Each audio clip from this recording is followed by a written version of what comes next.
I hate cleaning out the fridge, but it's got to be done. No, I'm not going to put you guys through this again. This week, we're going to be talking about culture. In our current society, we think we learn something as an individual. That sense of individual ownership of a collective ethnos is also learned and may well be an important pillar of all cultures. Most students use the term my education as if what a society holds as knowledge can be pieced off as an individual thing. But culture is a collective awareness, the dictionary of a common language, the encyclopedia of remembered events, discoveries, established behaviors, the theater in which all the abstract ideas take shape and become behavioral characteristics for an entire community. Ibn Khaldun, as an Islamic scholar of the 14th century, understood this quality of common beliefs as asabiya and positioned it as developing within indigenous societies in its origin. In his work, Muqaddimah, which has become the classic Islamic history of the world, Khaldun stresses asabiya as a principal agent responsible for ethnokinetics and the succession, accumulation, and assimilation of human culture. As a Muslim, Khaldun expresses his insights about human nature and the building blocks of civilization as the will of Allah. For the Western mind, this can be offsetting, as secular science has replaced this concept with biological determinism. However, the insights remain as crisp and clear to scholars today as they were in Khaldun's time. Nature may have replaced God, but social psychology and the examples he uses have awarded Khaldun the honor of being known as the father of modern sociology. In reading his work, you may also be offended by references to racial designations and assumptions concerning human development. I don't defend these, but as scholars ourselves, we need to ask ourselves why in his time Khaldun would have made such conclusions. I will discuss this further in our seminar forums. In somewhat of a contrast to Khaldun, I am assigning a reading by Edward Wilson as well, who has been quoted, "Genes hold culture on a leash." That's an interesting saying. In my mind, Wilson may be termed the father of social biology. I'm certain that Wilson, working in the present, really from the 1960s, and he's still going, has been well aware of Khaldun and taken inspiration from him. However, Wilson shares the same interest in human organization, although his epiphany began with the study of ants, which he has said are far more altruistic than humans. This study expanded his interest in biological foundations of behavior, and particularly organization of culture. In fact, what Edward Wilson promotes is the idea that because culture has emerged from our biological mechanisms, culture follows the same patterns, material patterns, that our biological development places upon it. And therefore, he asserts that genes hold culture on a leash. We'll take a look at both of these points of view in the readings and in our discussions. But first, I want to talk about culture in general and a particular point of culture. In Western society, we have the idea that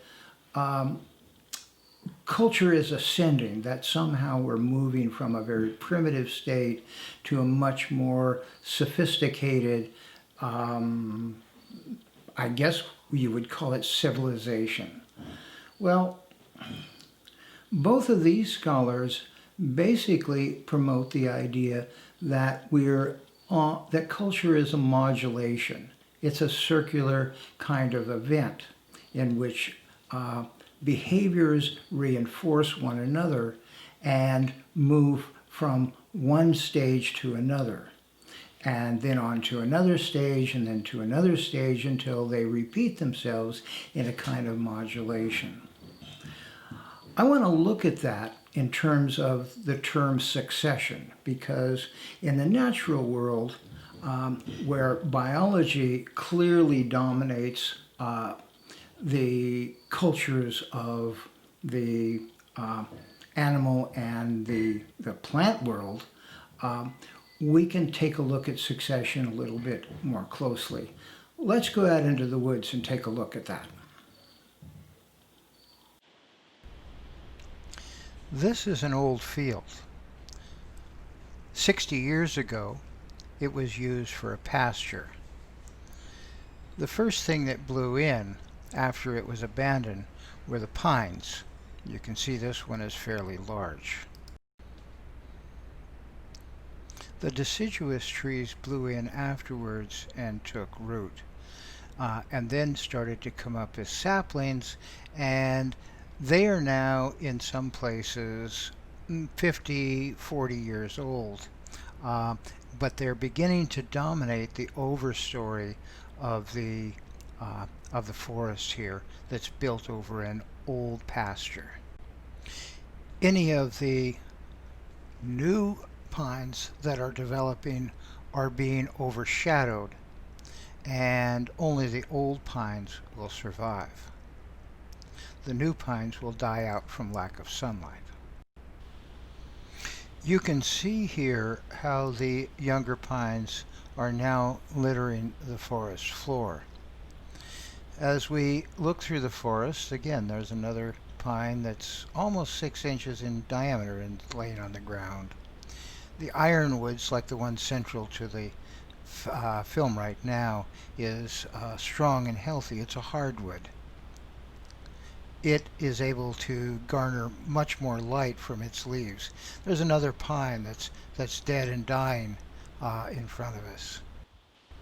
Even the young poplars are becoming diseased and succumbing to the overstory that's being created by the taller trees. The oak tree in the background is a remnant of the old pasture. It has succeeded in staying alive, even though the new forest has grown up around it. It's an artifact of the old pasture.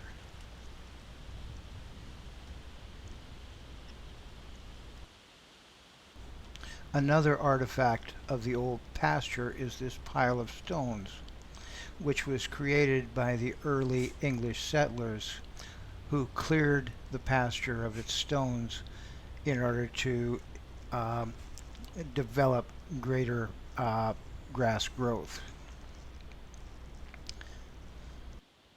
The lower branches of the oak tree have died off, lacking sunlight from the growing forest around it.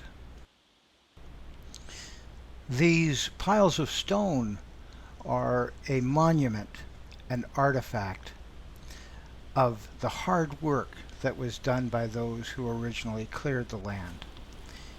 They're an artifact of human culture, a culture that depended upon muscle power in order to create the environment that suited their domestic modes of production. An oak tree that had established itself on this rock pile has now died and collapsed over. You can see that on the right side.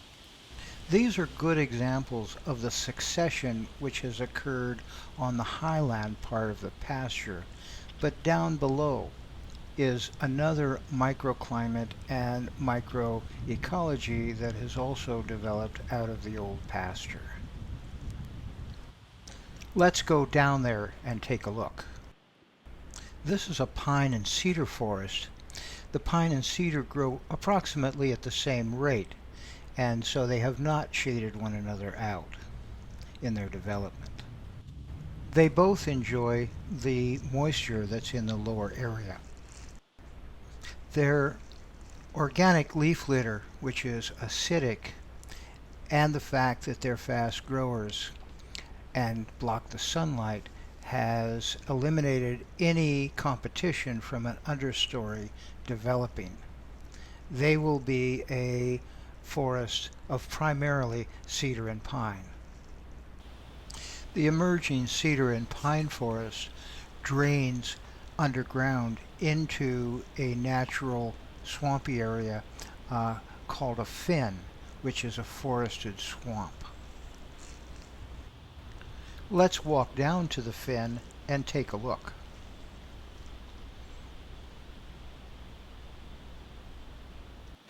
The wetter area allows for the growth of a diversity of deciduous trees as well as cedar. Because it's wet, it decreases the growth rate, and therefore the competition is not as strict, even though there is a diversity. The fen has been wetter over the last 3 decades, and therefore the growth has been fairly static. But there are times when it has been dry, and we'll see remnants of much larger trees in the fen.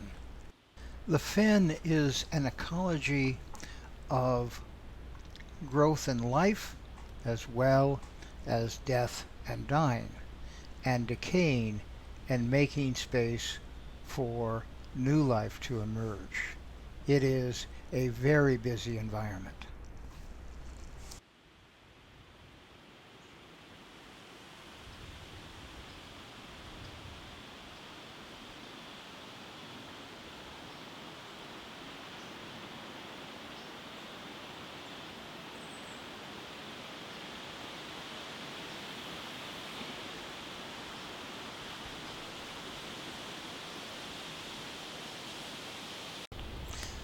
The busy environment of the fen allows for a greater density and diversity of wildlife over extended periods of time.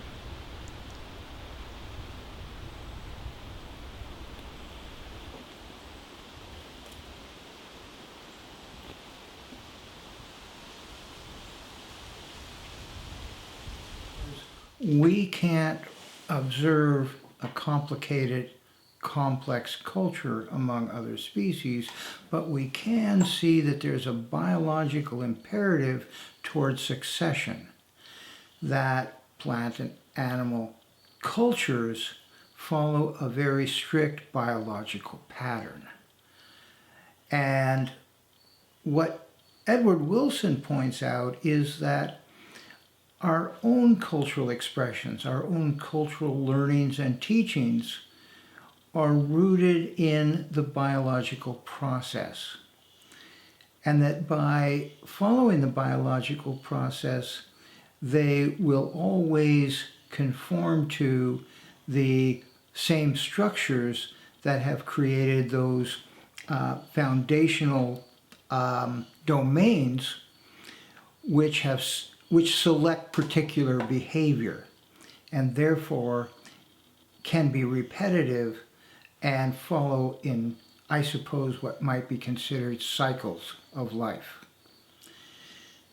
It's questionable whether human culture, actually has a free will to determine its own trajectory. Edward Wilson challenges that. He looks at that process in the early part of the chapter that I asked you to read called On Nature. And so take a look at that in some detail, but also keep in mind that the whole world follows a successive pattern of growth, development, and decay, and regrowth. Does our culture do the same thing?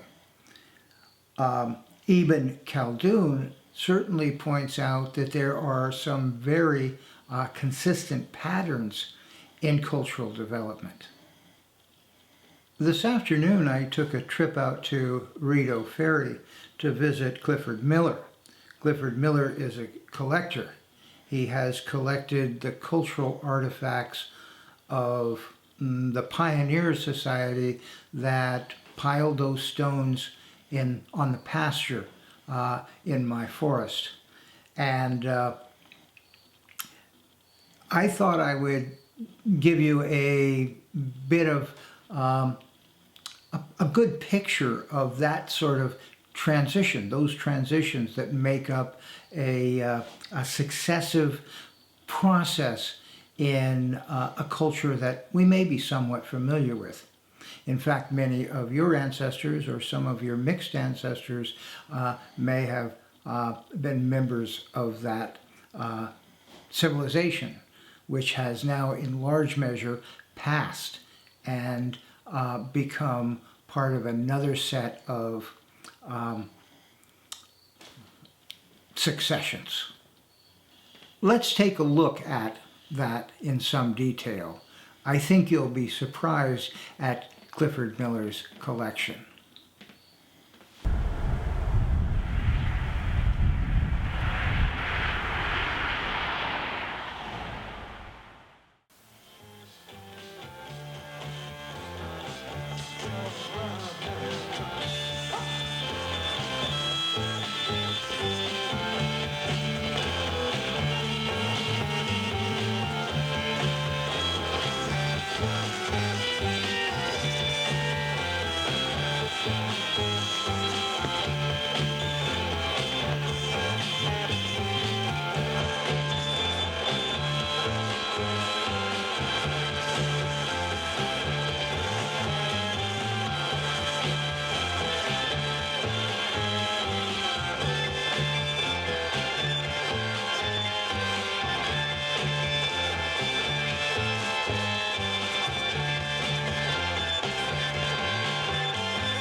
In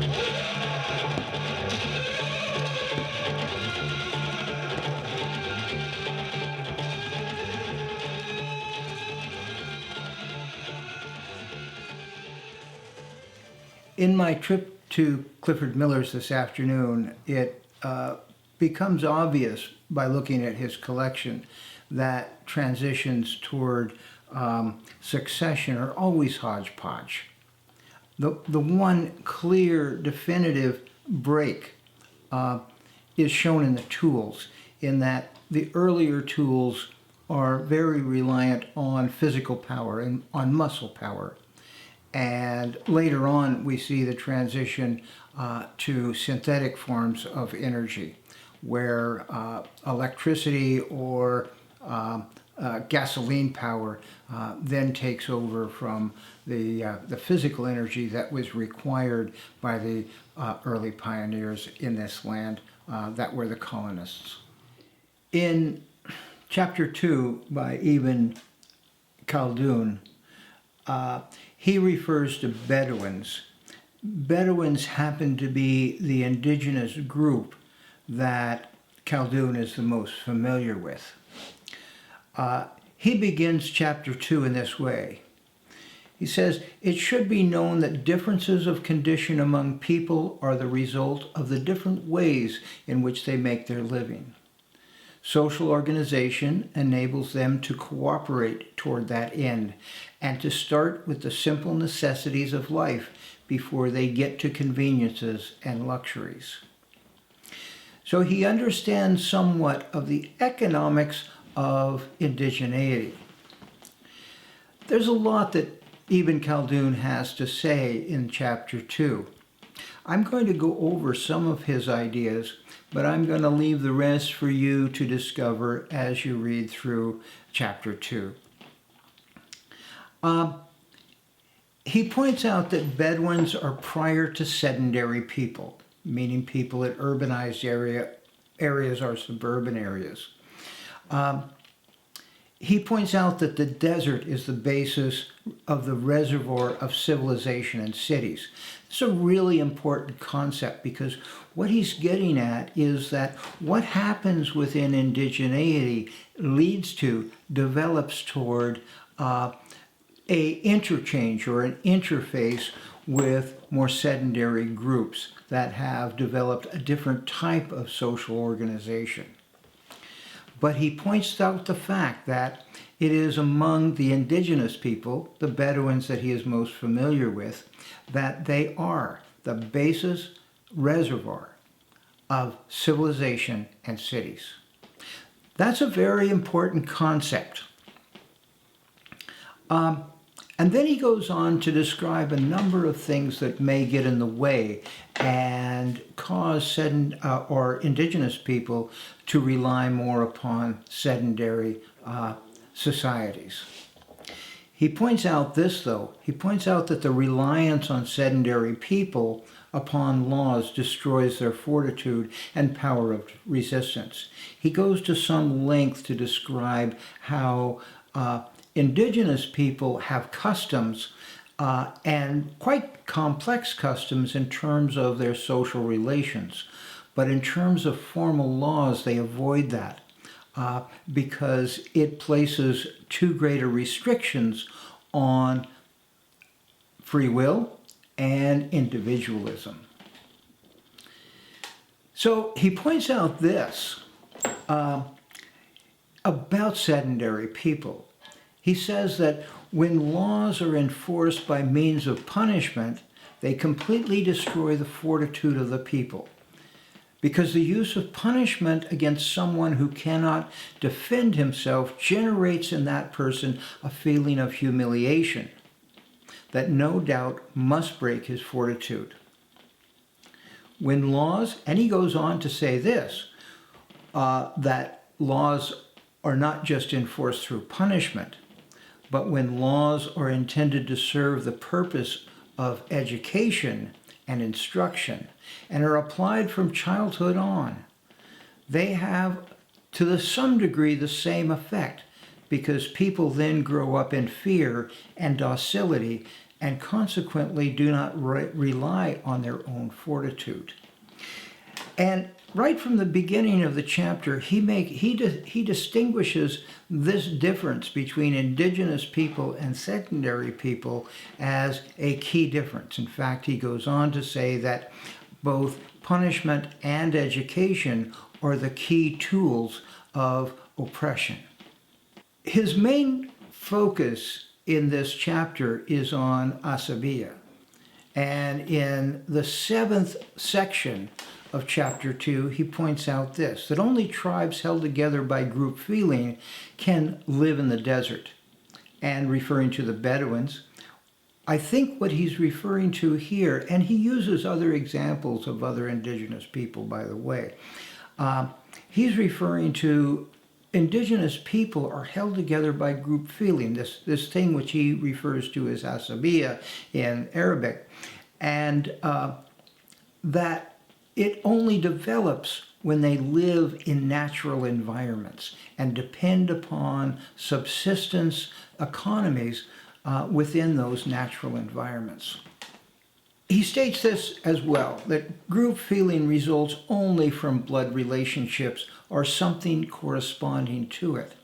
And in this, I think Ibn Khaldun is referring to those biological domains within our psychology that, for instance, kin recognition, that we know who our kin are and we are closest to them. We make decisions based upon that type of group relationship. We protect our kin. We're defended by them. And this type of recognition he assigns to this term of asabiya. Another of his main points is that prestige lasts best 4 generations in one lineage. So what he's referring to here is that as the process of evolution or social evolution from indigeneity to sedentary life, that when that takes place and great leaders emerge through the consolidation of asabiya within a population, that it only lasts for 4 generations, because in the sedentary life, there are also qualities that are evolutionary. He states it this way: the world of the elements and all it contains comes into being and decays. Minerals, plants, all the animals, including man, and the other created things come into being and decay, as one can see with one's own eyes. He says it's pretty evident. The same applies to the conditions that affect created things. And in that, I think he's referring to culture, because culture is something that emerges out of the abstract. It's a fact of creation. And especially, he says, the conditions that affect man. So, because he sees that men are more inclined toward culture, he says this: sciences grow up and then are wiped out. He's talking about technologies. He's talking about learnings, teachings. And the same applies to crafts, which are also part of culture, and to similar things. So in this way, he is very close to talking about the kind of things that Edward Wilson is also talking about in the other reading. I particularly think that Khaldun is absolutely astute in describing the conditions of colonialism and colonial oppressions. The vanquished always want to imitate the victor in his distinctive characteristics, his dress, his occupations, and all of the other conditions and customs. The reason for this is that the soul always sees perfection in the person who is superior to it and to whom it is subservient. It considers him perfect. We're looking at, perhaps going back to the readings from last week, the archetypes and how the leader takes on an archetype that does not have to apologize, that is always looked up to, that is always followed. Therefore, the vanquished can always be observed to assimilate themselves to the victor. And I would go on to say that he also talks about the vanquished losing their own customs in favor of those that are considered to be superior to them. The idea of colonialism, the idea of oppression, is not new in the world. What has happened in Canada and other British colonies, and other colonies for that matter, seems to be a reaction that is a natural reaction and is based upon the psychology of that is embedded within us already by biology. Edward Wilson talks about that as well, in that when he says that culture is always on a leash, and the leash is that of biology,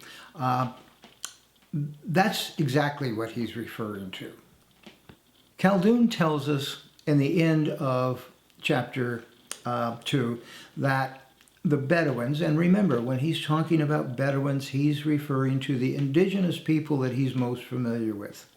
He says this, that the Bedouins, the indigenous people of all nations, are the most remote from royal leadership. That those who continue to choose indigeneity, those who continue to follow the customs of indigeneity, will always be separate from the nation state. Edward O. Wilson has become one of my favorite writers, and I think one of the principal proponents of indigenous theory. He goes on nature to tell us about evolution and how evolution is a play between our biology and this emergent, abstract, and creative culture that human beings are engaged in.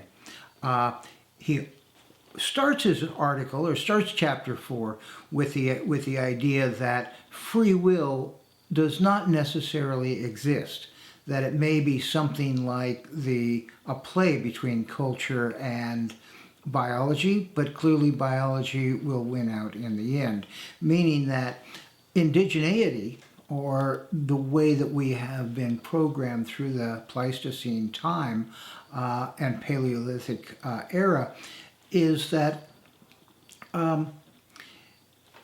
this is the controlling mechanism of our behavior and our destiny, and that culture will always be brought back under control. He quotes Lionel Trilling in Beyond Culture, and he says this, Trilling says this, "There is a hard, irreducible, stubborn core of biological urgency.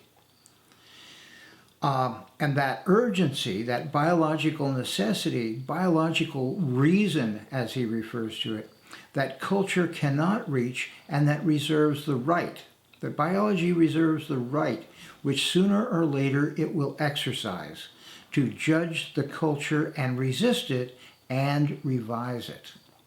And I think that's Wilson's point of view in this. He refers to free will as sort of the interplay between culture and biology. It's almost what he's referring to is that rather than free will being the words on the page, it's actually the white of the page, and that it's not necessarily what's said, but it exists, but only because biology and culture do exist, in sometimes opposition and sometimes in complement. And when we have to make decisions, we're always balancing, as human beings, our biology and our conditioning to the existing culture. It's a very interesting article. I'm not going to go through it in the same detail that I did the chapter by Ibn Khaldun. So I'm going to leave it up to you. But I think both of these articles pose the same questions that I posed in last week's lesson. And I'll present those questions again, and perhaps a few more when I send out the epistle for week 6. I hope you've enjoyed this movie. It was for me an enjoyable movie to make because it took me into the forest, and it also took me to Clifford Miller's collection, a collection of culture that could not be contained, and a culture that in many ways we are beginning to experience as a culture that needs to be resisted and a culture that needs to be reformed. So happy reading, and I hope you enjoy both of these chapters that we have for this week.